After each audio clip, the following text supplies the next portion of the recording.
Hi hello ನಮಸ್ಕಾರ, welcome back to my channel ASVK vlogs stickering. So ಇವತ್ತಿನ video ಬಂದು ನಾನು ಇವತ್ತು ಸರ್ವಿಸ್ ಮಾಡಿಸ್ಕೊಂಡ್ಬಂದೆ. ನೀವು ಆಲ್ರೆಡಿ ಇಲ್ಲಿ ನೋಡ್ತಿರ್ಬೋದು, ನನ್ನ ಕೈಯಲ್ಲಿ ಸರ್ವಿಸ್ ಮಾಡಿಸಿರೋದು ಇನ್ವಾಯ್ಸ್ ಕೂಡ ಇದೆ. ಸೊ 700 ಕಿಲೋಮೀಟರ್ಸ್ ಆಗಿದೆ. ಇದು ಫಸ್ಟ್ ಸರ್ವಿಸು ತೊಗೊಂಡಿದ್ದಾಗಿಂದ ಇವತ್ತಿಗೆ 27th ಡೇ. ಸೊ 27 ಡೇಸ್ ಆದಮೇಲೆ 708 ಸರ್ವಿಸಿಗೆ ಕೊಡ್ಬೇಕಾದ್ರೆ 686 ಸಮಥಿಂಗ್ ಏನಾಯಿತು. ಅಲ್ಲಿಂದ ಸರ್ವಿಸ್ ಮಾಡಿಸ್ಕೊಂಡು ಬಂದಾದಮೇಲೆ ಈಗ 708 ಆಗಿದೆ. ಇಶ್ಯೂಸ್ ಏನೇನು ನಾನು ಅಬ್ಸರ್ವ್ ಮಾಡಿದೆ ಅನ್ನೋದೆಲ್ಲ ನಾನು ಹೇಳ್ತೀನಿ. ಅದು ಬಿಟ್ಟರೆ ಫಸ್ಟ್ ಹೇಳಬೇಕಾಗಿರೋದು ಸರ್ವಿಸ್ ಕಾಸ್ಟ್ ಬಂದು ನನಗೆ ಫಸ್ಟ್ ಸರ್ವಿಸ್ಸು 1805 ರೂಪೀಸ್ ಆಗಿದೆ. ಇಲ್ಲಿ ನೀವು ನೋಡ್ತೀರಾ, ಕಾಣಿಸ್ತಿದೆಯಾ? 1805. ಸೊ ಏನೇನು ಚೇಂಜ್ ಮಾಡಿದ್ರು ಹಾಗಿದ್ರೆ ಈ 27 ಡೇಸಲ್ಲಿ ನಾನು 700 ಓಡಿಸಿದ್ದಕ್ಕೆ? ಫಸ್ಟ್ ಇವ್ರು ಹಾಕಿದ್ದು ಸಿಂಥೆಟಿಕ್ ಆಯಿಲ್ ಅಂತ ಬರುತ್ತೆ ಒಂದು, ಅದು ಹೀರೋ ಅವ್ರದ್ದೇ product, hero exotic plus 10W30 ಅಂತ. ಸೊ ಇದೊಂದು ಹಾಕಿದ್ರು. ಮತ್ತು ಗ್ಯಾಸ್ಕೆಟ್ ಕವರ್ ಆಯಿಲ್ ಫಿಲ್ಟರ್ ಒಂದು ಚೇಂಜ್ ಮಾಡಿದ್ರು. ಅದು ಈ ಕಡೆ ಎಲ್ಲೋ ಎಂಜಿನ್ ಆಯಿಲ್ ಹಾಕಬೇಕಾದ್ರೆ ಇದ್ರ ಹತ್ರನೇ ಇಲ್ಲೆಲ್ಲೋ ಚೇಂಜ್ ಮಾಡಿದ್ದಾರೆ. ಅದೊಂದು ಮಾಡಿದ್ರು. ನನಗೆ ಒಳಗಡೆ ವೀಡಿಯೋ ಮಾಡ್ಕೊಳ್ಳೋಕ್ಕೆ ಅಷ್ಟು ಬಿಡಲಿಲ್ಲ, ಫೋಟೋ ತೆಗಿತಿರ್ಬೇಕಾರೆ. ಅಲ್ಲೋ ಇಲ್ಲ ಸರ್, ಆಮೇಲೆ ನಮಗೆ ಕ್ವಶನ್ ಮಾಡ್ತಾರೆ ಅಂತಂದರು. ಸೊ ಹಾಗಾಗಿ ನಾನು ಜಾಸ್ತಿ ಮಾಡೋಕ್ಕೆ ಹೋಗಲಿಲ್ಲ. ಸೊ ಈ ಥರ ಇದೆ. ನೆಕ್ಸ್ಟ್ ಏನು ಮಾಡಿದ್ರು, ನೆಕ್ಸ್ಟ್ ಇನ್ನೇನು ವಾಟರ್ ಸರ್ವಿಸ್, ಒಂದು ವಾಟರ್ ವಾಶ್, ಅದಕ್ಕೊಂದು ಟ್ಯಾಕ್ಸ್ ಗಿಕ್ಸ್ ಎಲ್ಲ ಹಾಕಿ ಅದೊಂದು 142. ಅದರ್ ಲೇಬರ್ ಡೀಟೇಲ್ಸ್ ಅಂತಲ್ಲಿ ಏನಿದೆ, ಅಡಿಷ್ನಲ್ ರಿಪೇರ್ ಚಾರ್ಜಸ್ ಅಂತ ಒಂದು 300. ಇದು ಆ್ಯಕ್ಚುಲಿ ಲೇಬರ್ ಕಾಸ್ಟ್ ಫ್ರೀ ಅಂತ ಇದ್ದರು, ಇವ್ರು ಸುಮ್ಮನೆ ಏನೋ ಒಂದು ಹಾಕೊಂಬಿಟ್ಟು 1800 ಮಾಡಿದ್ದಾರೆ. ಆ್ಯಕ್ಚುಲಿ ವರ್ತ್ ಅಂತ ಹೇಳಬೇಕು ಅಂದರೆ 1500 ಮಾಡಿದರೆ ಓಕೆ ಅಂತ ಅನ್ಬೋದಿತ್ತು. ಬಟ್ ಸ್ಟಿಲ್ ನಂದು ಹಳೇದು ಎಂಟಾರ್ಕು ಗಾಡಿಗೆಲ್ಲ ಕಂಪೇರ್ ಮಾಡಿದ್ರೆ ದೊಡ್ಡ ಗಾಡಿ ಬಂದಂಗೆ ದೊಡ್ಡ ದುಡ್ಡು ಖರ್ಚಾಗುತ್ತೆ ಇದು, ಆ ಥರ. ಸೊ ಸರ್ವಿಸ್ ಮಾಡಿಸಾದ್ಮೇಲೆ ಇಮಿಡಿಯೇಟಾಗಿ ಟೆಸ್ಟ್ ರೈಡ್ ಹೋಗಿದ್ದೆ. ಟೆಸ್ಟ್ ರೈಡ್ ಹೋದಾಗ ತುಂಬ ಚೆನ್ನಾಗಿ ಫೀಲ್ ಆಯಿತು. ಸಖತ್ ಸ್ಮೂತಾಗಿದೆ ಅಂತ ಅನ್ನಿಸ್ತು. ಬಟ್ ಅದಾದಮೇಲೆ ಈ ವ್ಯಾಕ್ಸಿನೇಷನ್ ತೊಗೊಂಡಾದ್ಮೇಲೆ ಒಂದಿನ ಜ್ವರ ಬರುತ್ತಲ್ಲ ಗಾಡಿ, ಆ ಥರ ಆಡ್ತಾಯಿತ್ತು ವಾಪಸ್ ಬರಬೇಕಾದ್ರೆ. ಸೊ ನೋಡೋಣ, ಒಂದೆರಡು ದಿನ ಬಿಟ್ಟು ಈಗ ತಾನೇ ಎಲ್ಲ ಸರ್ವಿಸ್ ಮಾಡಿದ್ದಾರೆ, ಆಯಿಲ್ ಚೇಂಜ್ ಮಾಡಿದ್ದಾರೆ, ಲ್ಯೂಬ್ರಿಕೇಷನ್ ಮಾಡ್ತಾರೆ, ಅದಕ್ಕೆ ಸ್ವಲ್ಪ ಅಡ್ಜಸ್ಟ್ ಆಗಬೇಕು. ಸೊ ಹಾಗಾಗಿ ಅದೊಂದು ಇಶ್ಯೂ ಥರ ಕಾಣಿಸಿರಬಹುದು. ಒಂದೆರಡು ದಿನ ನೋಡೋಣ ಅಂತ ನಾವು 2-3 ಜನ ಅಲ್ಲಿ ಇದ್ವಿ, ಎಲ್ಲ ಮಾತಾಡ್ಕೊಡ್ವಿ. ಅವ್ರಿಗೂ ಅದು ಎಕ್ಸ್ಪೀರಿಯೆನ್ಸ್ ಆಯಿತು. ಒಂದು ಗ್ರೂಪು ಕ್ರಿಯೇಟ್ ಮಾಡಿ ಇಟ್ಕೊಂಡಿದ್ದೀನಿ, ಯಾತಕ್ಕೂ ಬೇಕಾಗುತ್ತೆ ಅಂತ. ಸೊ ಇದಿಷ್ಟು ಸರ್ವಿಸ್ ಬಗ್ಗೆ. ನೆಕ್ಸ್ಟ್ ಸರ್ವಿಸ್ ಡ್ಯೂ ಇರೋದು ಇನ್ನು 6 ಮಂತ್ಸ್ ಅಥವಾ 6000 ಕಿಲೋಮೀಟರ್ಸ್ ಆಗಬೇಕು. ನಮಗಿಲ್ಲೇ ಆಪ್ಷನ್ ಇದೆ ನೋಡಿ, ಇಲ್ಲೇ ಚೆಕ್ ಮಾಡ್ಕೋಬೋದು.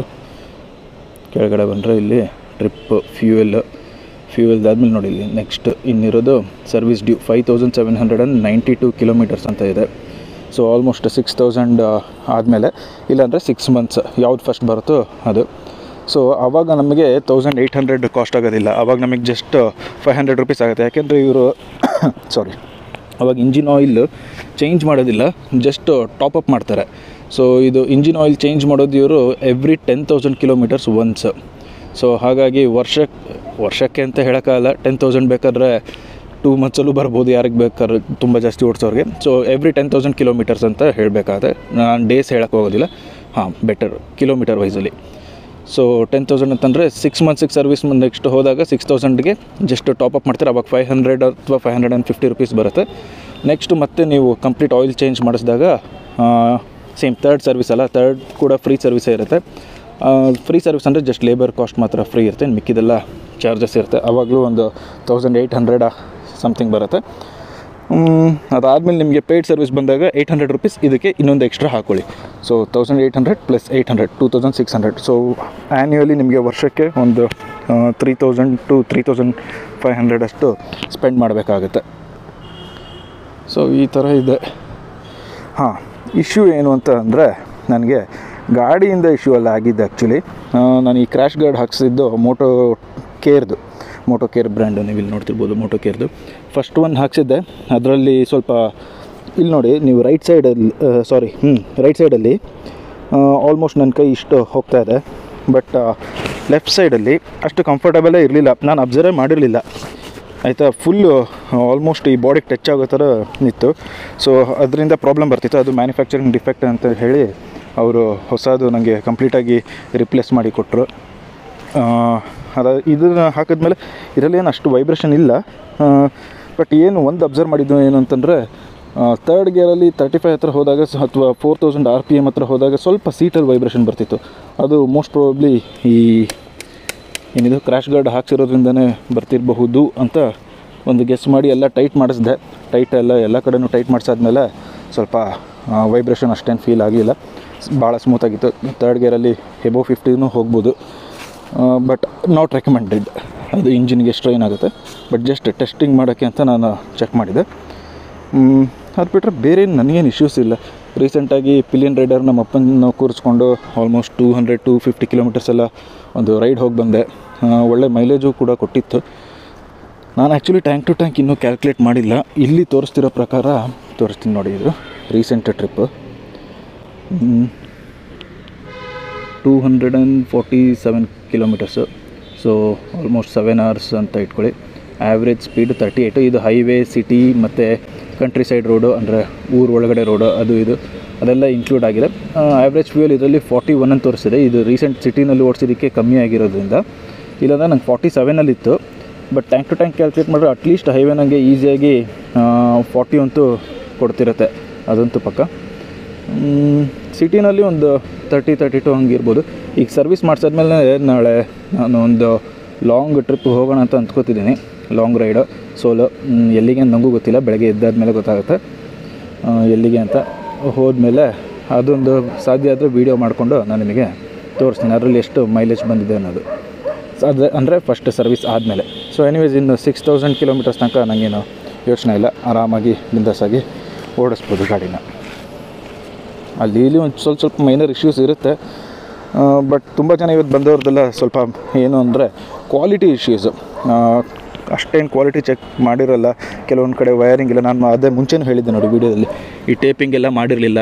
ಈ ಥರ ಎಲ್ಲ ಎಕ್ಸ್ಪೋಸಿಂಗ್ ವೈರ್ಸ್ ಇರೋದು ಈ ಥರದ್ದು. ಆಮೇಲೆ ನಂದು ಇವತ್ತು ವಾಷಿಂಗಿಗೆ ಕೊಟ್ಟಾಗ ಏನಾಗಿದೆ, ಈ ರಿಫ್ಲೆಕ್ಟ್ರ್ ಬಂದುಬಿಡ್ತು, ರಿಫ್ಲೆಕ್ಟ್ರ್ ಬಿದ್ದೋಯ್ತು.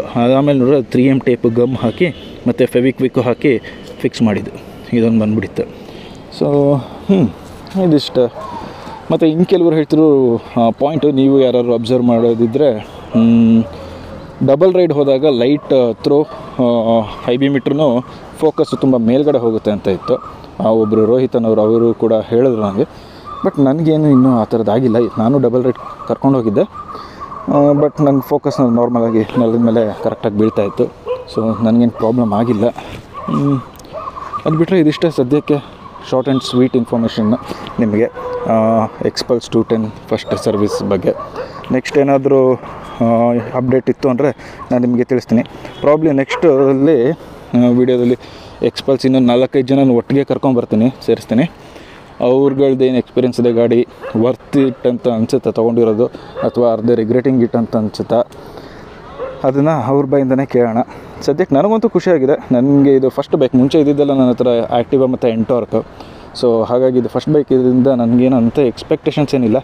ಎಂಜಾಯ್ ಮಾಡ್ತಾಯಿದ್ದೀನಿ ರೈಡ್ ಅಂತೂ. ಚೆನ್ನಾಗಿ ಅನಿಸ್ತಿದೆ. ಬಟ್ ಯಾರಾದರೂ ಈ ಹೈಯರ್ CC 300-350 CC ಓಡಿಸಿ ಇವಾಗಿದು 210ಗೆ ಸ್ವಿಚ್ ಆಗಿದ್ದರೆ ಅವ್ರಿಗೆ ಮೋಸ್ಟ್ಲಿ ಸ್ವಲ್ಪ ಪವರಲ್ಲಿ ಲ್ಯಾಗಿಂಗ್ ಇದೆ ಅಂತ ಅನ್ನಿಸ್ಬಹುದು. ಬಟ್ ಎನಿವೇಸ್ ನೋಡೋಕ್ಕೆ ಚೆನ್ನಾಗಿದೆ. ಇದು ಡೈಲಿ ನೋಡೋದು ಆಮೇಲೆ ದೃಶ್ಯ ತೆಗೆದುಬಿಡೋದು ಇರಲಿ. ಜಾಸ್ತಿ ಸುಮ್ಮನೆ ಏನೇನೋ ಹೇಳೋದು ಬೇಡ. ಒಟ್ಟಿನಲ್ಲಿ ಇದಿಷ್ಟು ಇನ್ಫಾರ್ಮೇಷನ್ ವೀಡಿಯೋ ನಿಮಗೆ.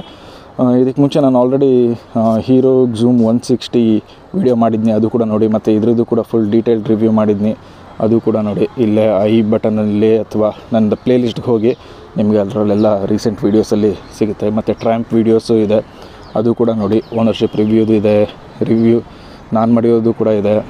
ಸೊ ಆದಷ್ಟು ವೀಡಿಯೋಗಳು ನೋಡಿ. ನಿಮಗೆ ಏನಾದ್ರು ಬೈಕ್ ತೊಗೋಬೇಕು ಅಂತಿದ್ರೆ ಅದು ಹೆಲ್ಪ್ ಆಗಬಹುದು, ಓಕೆನಾ. ಸೊ ವೀಡಿಯೋ ಇಷ್ಟ ಆಗಿದ್ರೆ ಒಂದು ಲೈಕು, ಸಬ್ಸ್ಕ್ರೈಬು, ಫ್ರೀ ಅಲ್ಲ, ಸಬ್ಸ್ಕ್ರೈಬ್ ಒತ್ಬಿಡಿ. ಒತ್ತಿ ಹಂಗೆ ಒಂದು ಗಂಟೆ ಹೊಡೆದ್ಬಿಟ್ರೆ ನಾನು ವೀಡಿಯೋಸ್ ಹಾಕ್ತಿದ್ದಾಗೆಲ್ಲ ನೋಟಿಫಿಕೇಷನ್ ಬರುತ್ತೆ. ಸಾಧ್ಯವಾದಷ್ಟು ನಾನು ರೆಗ್ಯುಲರಾಗಿ ವೀಡಿಯೋಸ್ ಮಾಡೋಕ್ಕೆ ಟ್ರೈ ಮಾಡ್ತೀನಿ. ಕಾರ್ದು, ಬೈಕ್ದು ಯಾವ್ಯಾವ ರಿವ್ಯೂ ಇಲ್ಲ ಆಚೆ ಎಲ್ಲರೂ ಹೋದರೆ ಅದರದ್ದು ವೀಡಿಯೋ ಕೂಡ ರೈಡ್ ವೀಡಿಯೋಗೆ ಸದ್ಯಕ್ಕೆ ನಾನೀಗ ನೀವು ನೋಡೋದು ನಾನು ಯಾವ ಥರ ಸೆಟಪ್ ಮಾಡ್ಕೊಂಡಿದ್ದೀನಿ ಅಂದರೆ, ಇದು ನಂದು ಹಳೇ ಜುಗಾಡ್ ಸೆಟಪ್. ಇಲ್ಲಿ ನೋಡಿ, ಹೆಲ್ಮೆಟ್ಗೆ ಮೊಬೈಲ್ ಹಾಕ್ಕೊಂಡು ಬಂದಿರೋದು.